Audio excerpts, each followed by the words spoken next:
talk about a very special person passing away about a week ago due to an overdose.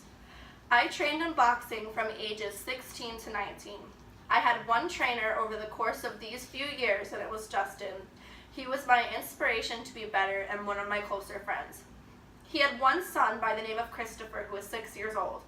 I remember seeing the look in his eyes when he was looking at his father, and it was the look of the utmost respect and admiration.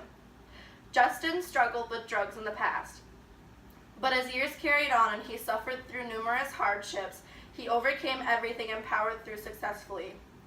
He carried on with his dream career being a substance abuse counselor, where he assisted people who had similar struggles and would talk to public schools. I remember him coming up to me once with tears in his eyes, talking to me about a small note he received from a girl who told him that because of his speech, he was going to try to overcome the addictions that she had at the time. He was a true inspiration. He lived in my parents' house while we were in Arizona. When we moved back in 2014, I remember visiting him a very few amount of times. He owned a motorcycle and we lived in the middle of 100 acres of forest.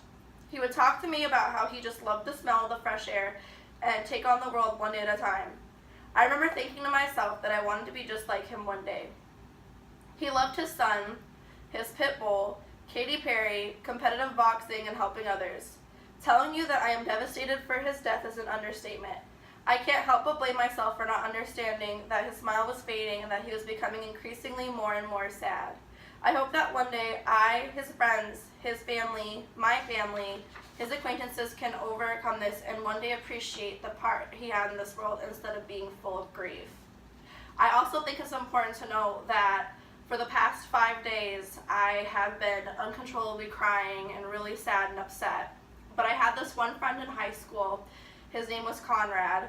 He and I talked with each other on Facebook, and I felt sad because I never really got to see Justin before he passed away. But he told me that him and Conrad were having lunch one day, probably about 2 years ago, and he talked with him about how much Justin liked me and how he knew that one day I was going to be like an amazing boxer, and it meant the entire world to me. So, well, anyways, I thought that was worth saying, but thank you so much for listening and have a nice night.